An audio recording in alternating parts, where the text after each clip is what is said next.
한국 교회가 감소하고 또 한국 교회 이미지가 반사회적이다 하는 판단을 받았던 때가 언제인 것 같습니까? 언제부터 이런 일들이 시작된 것 같습니까?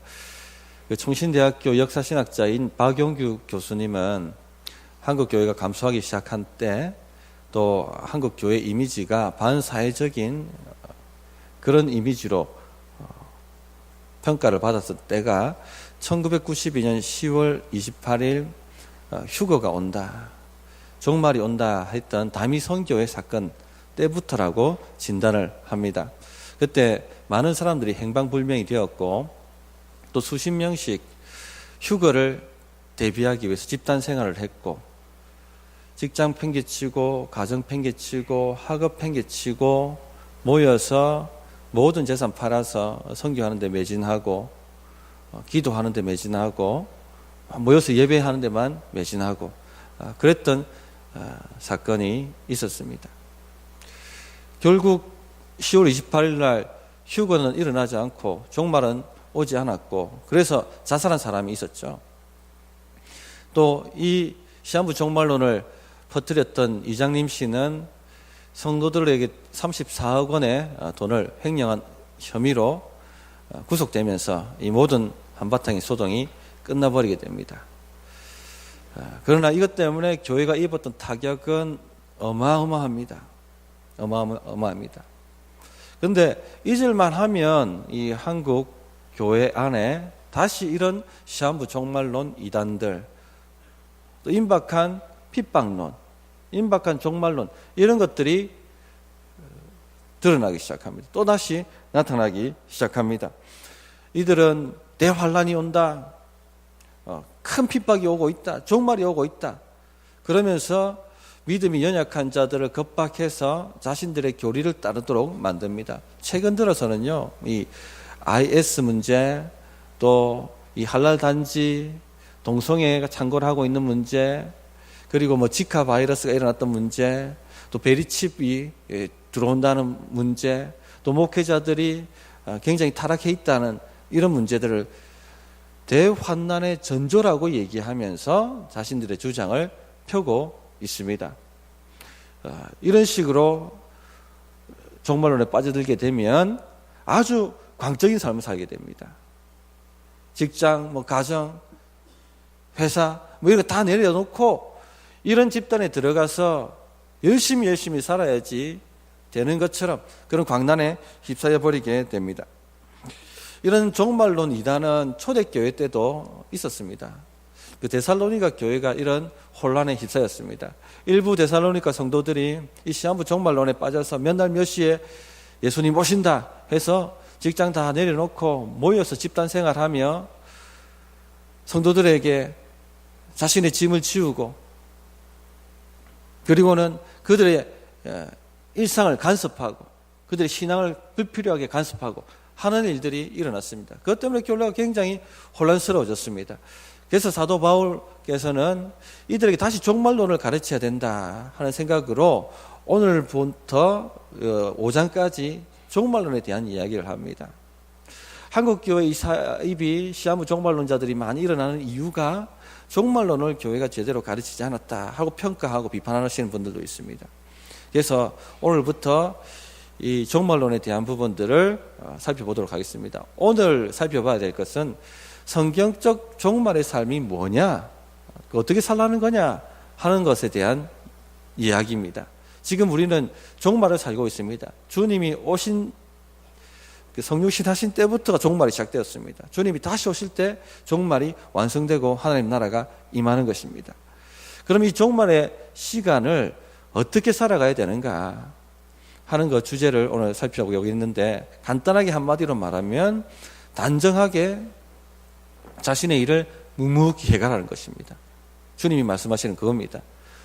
두려워하지도 말고 혼란스러워하지도 말고 조용히 자신에게 맡겨진 주어진 일들, 일상들, 사명들 감당하라는 것입니다. 그게 바로 종말을 사는 거룩한 성도들의 모습이라 할 수 있겠습니다. 먼저는 조용한 삶을 열망해야 되겠습니다. 11절을 보시면 또 너희에게 명한 것 같이 조용히 자기를 하고 너희 손으로 일하기를 힘쓰라 이렇게 말씀하고 있죠. 여기 조용히라고 번역된 단어는 원문을 보면 조용하기를 열망하라 이 말입니다. 조용하기를 열망하라. 조용하기를 열정내라 이 말입니다. 임박한 종말론, 종말론이라는 뜻이 종말에 대한 교리를 얘기합니다. 근데 임박한 종말론, 시한부 종말론은 몇 날 몇 시에 예수님이 오신다. 그리고 곧 종말이 오고 있다. 대환난이 오고 있다 하고 두려움을 만들고 겁박하는 것입니다. 서두에 말했던 다미선교회 휴거 사건, 1992년 10월 28일 있었던 그 사건, 아마 대부분 여기 계신 분들은 기억하실 것입니다. TV에서 막 광적으로 막 박수치고 광적으로 찬양하고 막 하고 누가 실종됐는데 찾아달라고 얘기하는 분들 인터뷰 나오고 하는 것 아마 다 보셨을 것입니다. 기억이 다 나실 것입니다. 그들이 주장했던 게 뭐냐면 주님이 공중 재림하시는데 이런 걸 전천년설 이단이라 얘기합니다.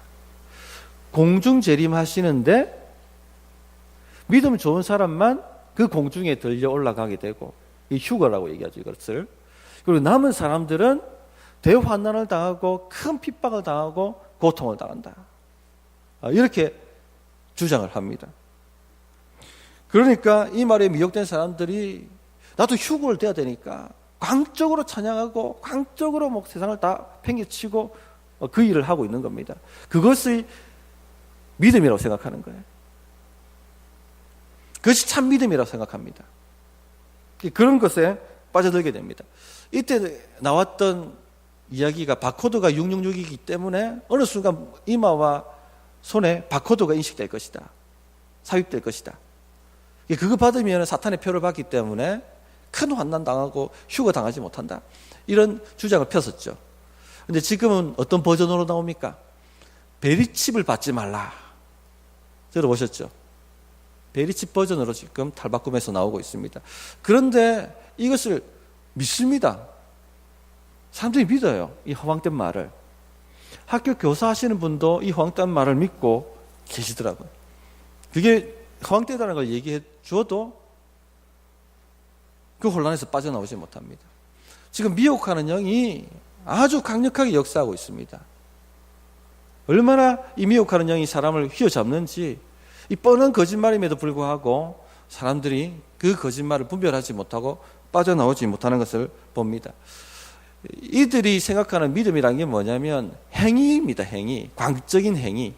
그것을 믿음이라고 보는 겁니다. 세상 일 다 전폐하고 모여서 광적으로 예배하고 광적으로 찬양하고 모든 재산 다 바쳐가지고 광적으로 전도하고 이것을 믿음이라고 합니다. 믿음이라고 생각하는 것입니다.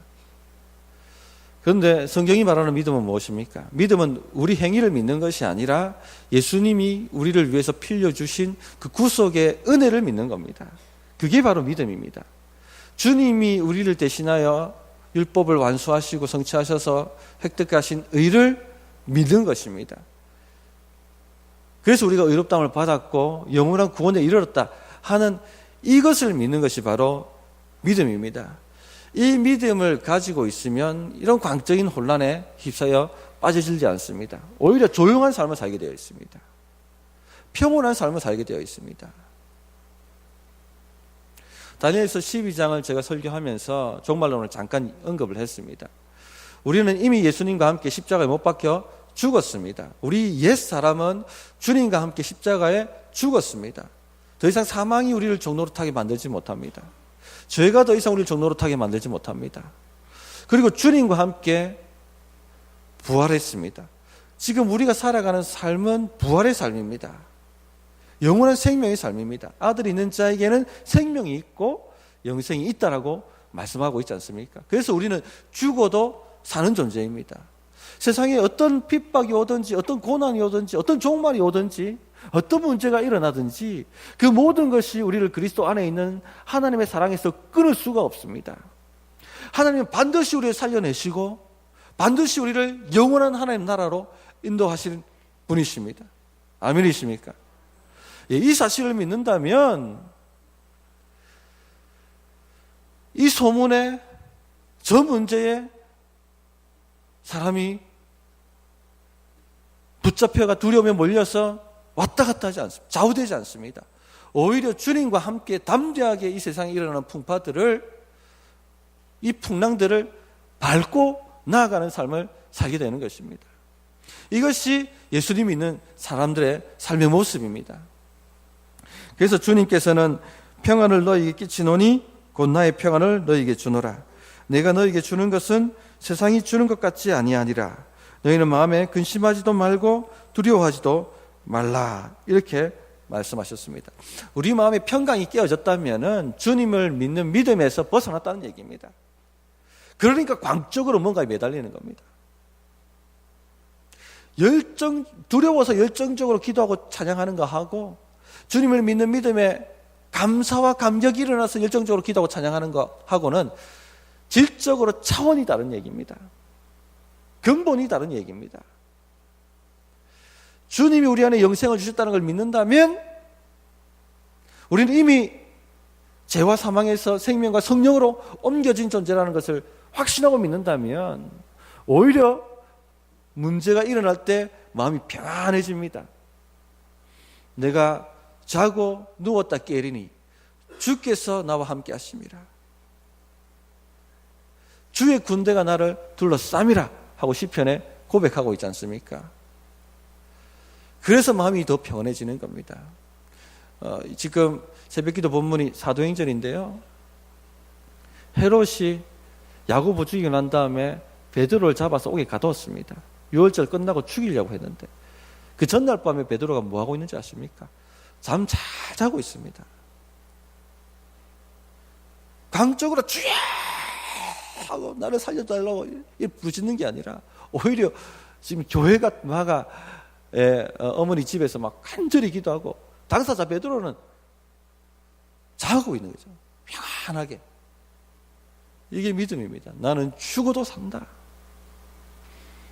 주님이 너와 함께 하신다. 2014년 12월에 또 시한부 종말론자가 하나 등장했죠. 한국에 전쟁이 일어난다고 홍해선 씨, 자칭 선지자라고 하는 홍해선 씨가 등장해서 여기에 수많은 교회들이 미혹당했습니다. 그분을 초청해서 간증 듣고 설교 듣고 눈물 흘리며 주님 살려달라고 부르짖고 기도하고 2014년 12월에 전쟁이 일어났습니까? 아닙니다. 전쟁이 일어나지 않았습니다. 그랬더니 이 홍해선 씨가 뭐라고 얘기합니까? 전쟁이 이미 일어났다. 땅굴로 북한의 특수부대가 침투했다. 그러나 종북주의자들이 이 언론에 막고 있다. 이런 식으로 허무맹랑한 얘기를 합니다. 그런데 그걸 또 믿는 사람이 있어요. 또 지금은 뭐라고 얘기하는 줄 아십니까? 전쟁이 일어나지 않은 것은 회개가 충분했기 때문에 전쟁이 일어나지 않았다고 또 말을 바꿉니다. 그런데 이 사람이 또 들어와서 지금 집회를 하고 다닙니다. 또 그 넘어가는 사람들이 또 있습니다. 이처럼 미혹하는 영이 역사하고 있습니다. 지난 선거철에 제가 문자 하나를 받았습니다. 아마 선거철이 되면 또 이런 일이 일어날 겁니다. 할랄단지 반대와 동성애 반대를 위해서 기독당을 찍어주십시오. 만약에 할랄단지라든지 이 동성애가 통과되면 대환난이 오고 종말이 오고 엄청나게 교회가 핍박을 받는 거다 하는 겁박을 했습니다. 여기에 이제 미혹되신 분들이 저한테 물어봤습니다. 이거 찍어야 되는 거 아니냐고. 이 집사님, 하나님 나라의 관점에서 어떻게 이 나라를 살리기 위해서 어떤 정책을 펼 것인가 합리적으로 얘기하는 것이 아니라 대환난, 종말 이런 것 운운하며 겁박하지 않았습니까? 하나님은 절대 겁박하시는 분이 아닙니다. 하나님은 겁박하시는 분이 아니에요. 미혹당하시면 안 됩니다.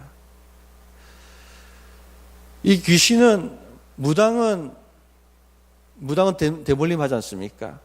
만약에 그 딸아이가 이 영을 안 받아들이려면 어떻게 합니까? 겁박을 합니다. 무병을 일으키고 죽이겠다고 겁박합니다. 하나님은 그렇게 하시는 분이 아니십니다. 두려워하지 말라. 내가 항상 너와 함께 함이라. 놀라지 말라. 담대하라. 너희가 세상을 이미 이겼느니라. 너희가 세상 끝날까지 너희와 항상 함께 하리라. 그런 것에 겁박당하지 마십시오. 쫄지 마십시오.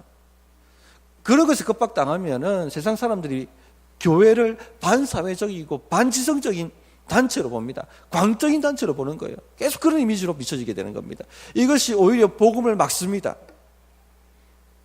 오히려 교회가 사회에서 신뢰받고 존중받는 것에 걸림돌이 되고 있는 것입니다.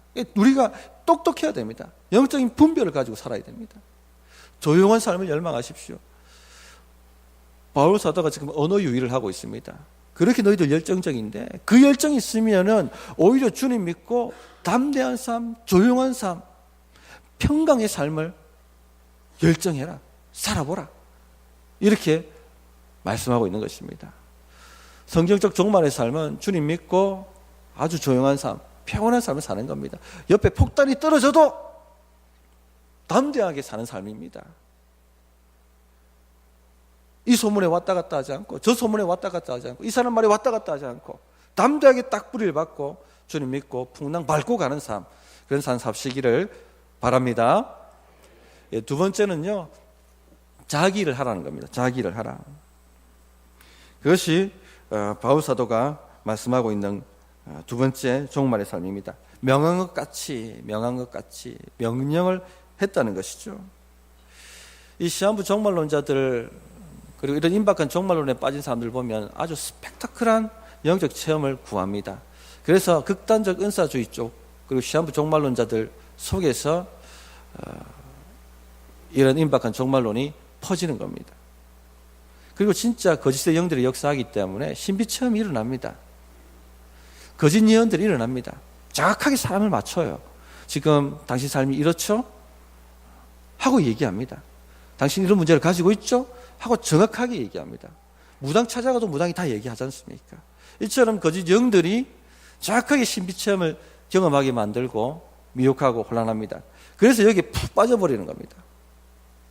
그런데 이런 문제 원인을 좀 더 파보면 우리 마음 안에 평범한 것에 대해서는 이유로 여기고 아주 스펙타클한 것을 최고로 여기는 그런 마음이 있기 때문에 그렇습니다. 그래서 뭔가 스펙타클하고 좋은 것이면 짜릿하면은 막 몰려가고, 그렇지 않고 평범한 것이면은 아주 능력이 없는 것처럼 그렇게 생각을 합니다. 시시하게 여깁니다. 그러나 평범한 것, 평범한 사역, 평범한 사명, 평범한 교회, 평범한 목장, 평범한 가정, 평범한 직장에 하나님의 영적인 은혜가 있습니다. 하나님 이런 평범한 은혜의 수단을 통해서 하나님께서는 우리에게 놀라운 역사를 일으키십니다. 놀라운 은혜를 베푸십니다. 자기 일을 하라는 것이 바로 이 평범한 일상을 감당하라는 얘기입니다. 예수님께서 베드로와 야고보와 요한을 데리고 변화산에 올라가셨죠. 그리고 주님의 진면목을 보여주십니다. 그 놀라운 체험이 너무나 황홀해서 베드로가 뭐라고 고백합니까? 정신이 황홀해가 반쯤 나간 상태에서 주님 초막 셋을 짓고 여기에 거합시다. 그러자 환상이 사라지고 뭐라고 얘기합니까? 주님께서 베드로야 일상으로 돌아가자. 내려가야 되겠다 산으로.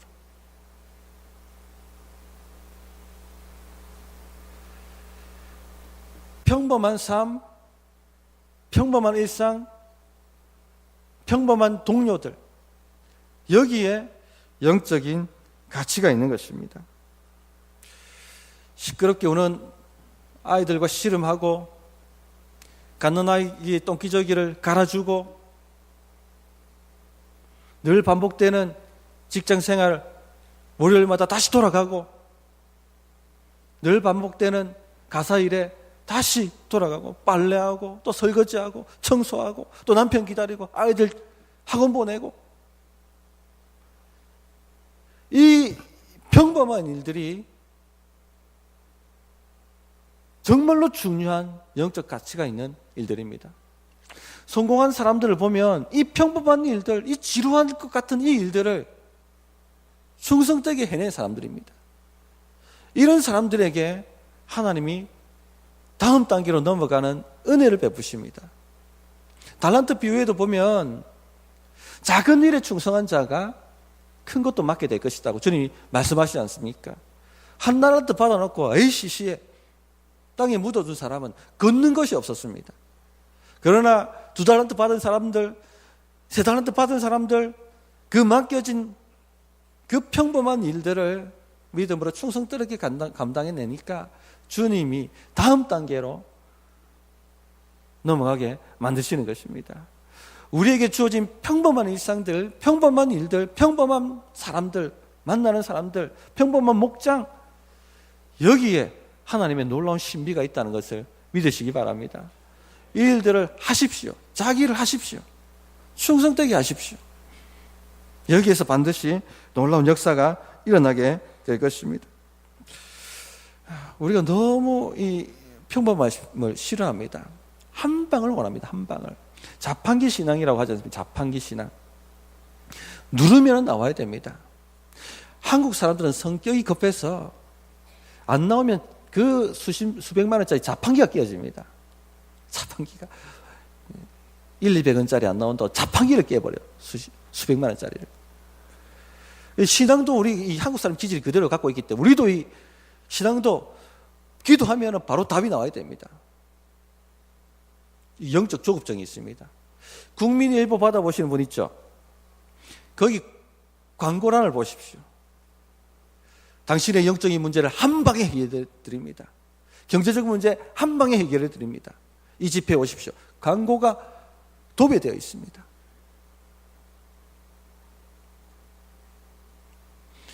제가 아는 어떤 목사님이 계신데 이분은 평생을 은사 집회에 쫓아다니신 분입니다. 한 방에 목회를 해결해보고 싶었습니다.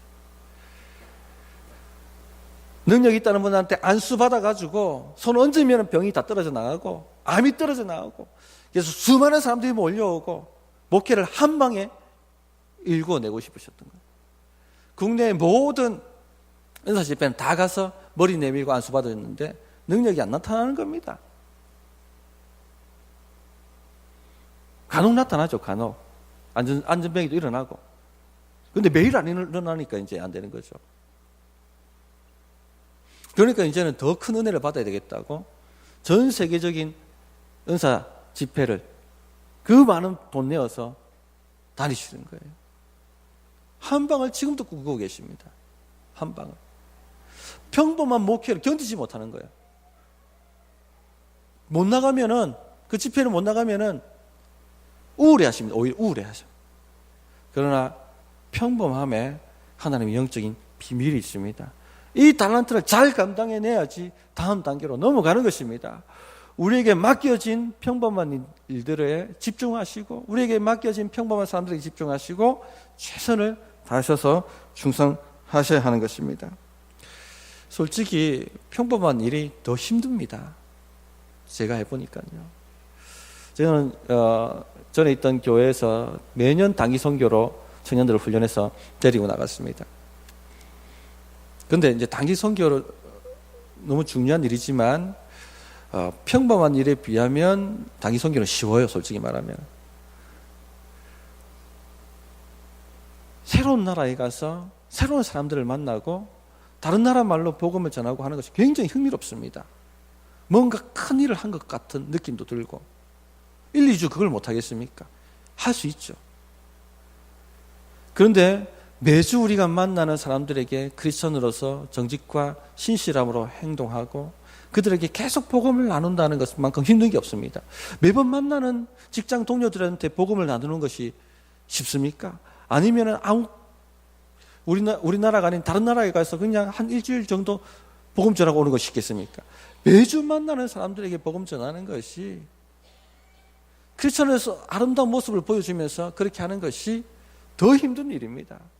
이게 평범한 게 더 힘든 거예요. 양로원에 방문하고 그 고아원에 방문해서 사랑을 베풀고 돕는 것, 그런 일들 봉사활동을 지금 한국 사회가 많이 합니다. 귀한 일입니다. 그러나 평범한 것에 비하면 그것도 쉬운 일입니다. 오히려 내가 뭐 했다라는 보람도 느끼고요. 그런데 매일 만나는 미운 사람들 있지 않습니까? 매일 만나는 나에게 가시 역할을 하는 사람들을 그리스도의 사랑으로 사랑하고 품는 것 얼마나 힘듭니까? 매주 만나는 목장 식구들 섬기는 것, 사랑하는 것, 그것이 더 힘든 겁니다. 그래서 평범함에 영적인 신비가 있는 겁니다. 평범한 일들, 평범한 가족들, 평범한 사역들, 이 모든 것을 사랑하십시오. 그리고 여기에 집중하십시오. 여기에 하나님의 영적인 은혜가 있습니다. 하나님 이런 평범한 것을 통해서 교회를 세우시고 사람들을 세우시고 하나님의 나라를 확장시켜 가고 계신 것입니다.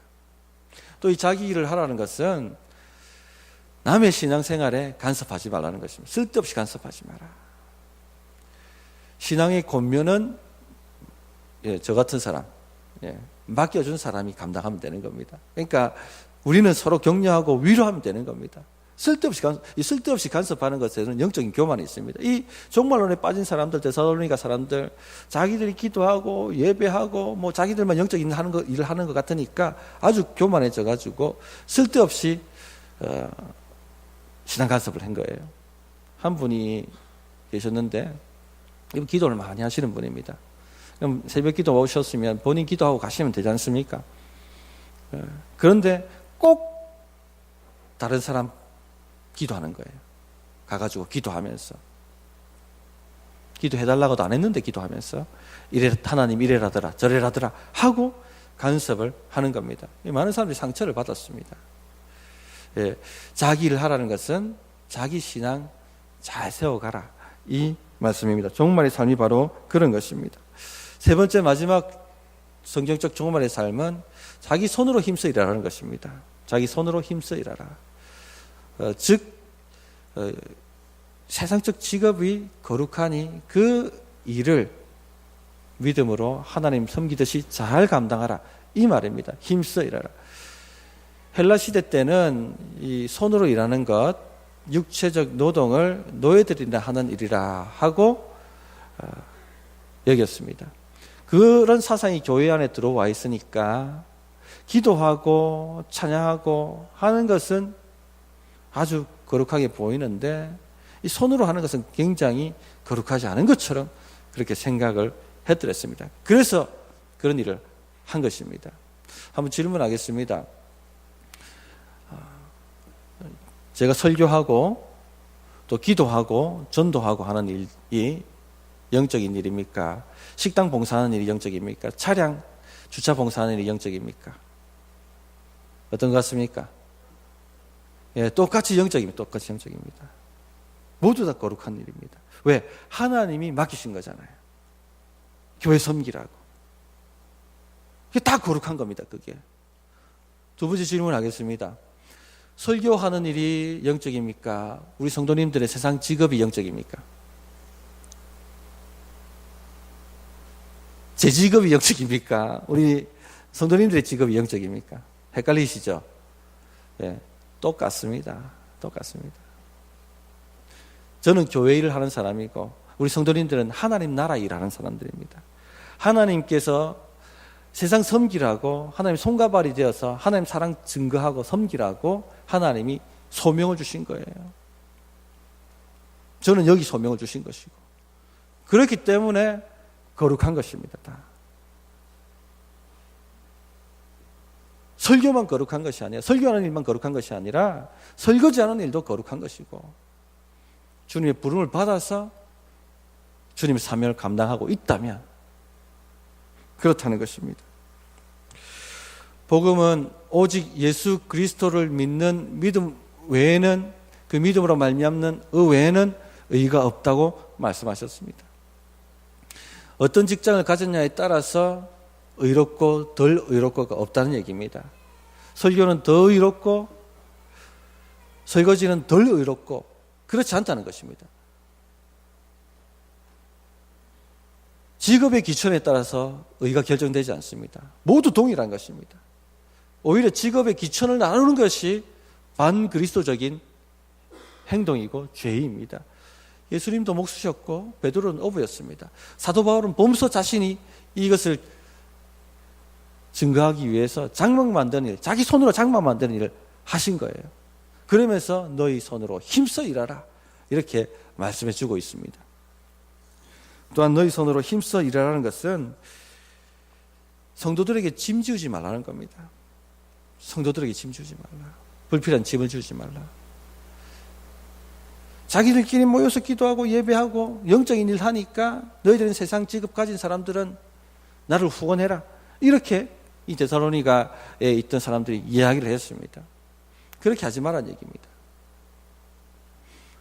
부산에 있을 때 어떤 한 형제가 선교사가 되겠다고, 소장이는 선교사가 비전이라고 그러면서 선배들한테 후원을 다 받았어요. 10만 원씩 5만 원씩. 근데 선교 훈련 받고 했습니다. 근데 진짜 선교는 안 나가고 후원 받는 걸 굉장히 당연히 여기는 그런 모습들을 보았습니다.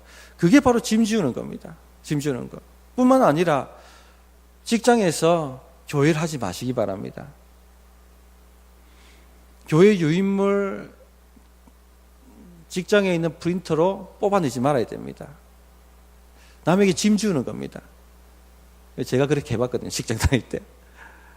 다 봅니다. 주변의 사람이 다 봐요. 그리고 업무 시간에 성경 펴놓고 영적인 일 한다고 그렇게 하시면 안 됩니다. 점심시간 깨서 하시든지 다 보고 있습니다. 그것이 다른 사람에게 짐 주는 겁니다.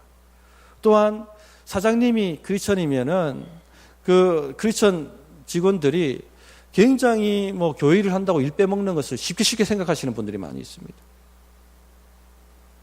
사장님 오늘 교회 행사 있는데 제가 빠집니다. 오늘 해야 되는데 빠집니다. 그것도 짐 지우는 겁니다. 힘써 자기 손으로 일하라고 주님께서 말씀하셨습니다. 어떤 분들은 주일 성수하기 위해서 더욱더 다 열심히 일하고 본이 되기 위해서, 그리고 다른 사람 업무까지 봐주면서 그렇게 주일 성수하시는 분들도 많이 있습니다. 이것이 바로 힘써 일하라, 자기 손으로. 그 권면입니다. 흔히 조금만 신앙생활 열심히 하면 광신도 아니야? 이런 말을 하지 않습니까?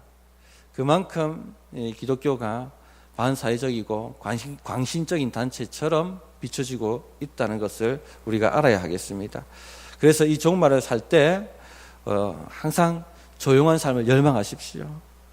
두려움과 문제 때문에 마음이 왔다 갔다 하고 몰려가는 그런 신앙이 아니라 주님을 담대하게 붙들고 세상의 모든 풍파와 풍랑들을 밟아가는 그런 믿음의 삶을 살아가야 되겠습니다. 두 번째, 자기 일, 평범하게 자기에게 맡겨진 일, 지루한 일상들을 충성스럽게 감당해내시는 성도님들이 되시기를 바랍니다. 셋째는 우리에게 주신 이 직업들이 거룩한 것입니다. 하나님 나라의 일입니다. 지금 내가 하나님 나라 일한다는 믿음 가지시고 열심히 세상 일 하시고 또 교회 와서는 교회 봉사하시고 그런 삶 사셔서 많은 사람들에게 교회가 참 신앙을 가지고 있구나 하는 것 증거하는 우리 삶이 되어지기를 소망합니다. 주신 말씀 어떻게 응답해야 될지 1분간 기도하는 시간 가지겠습니다.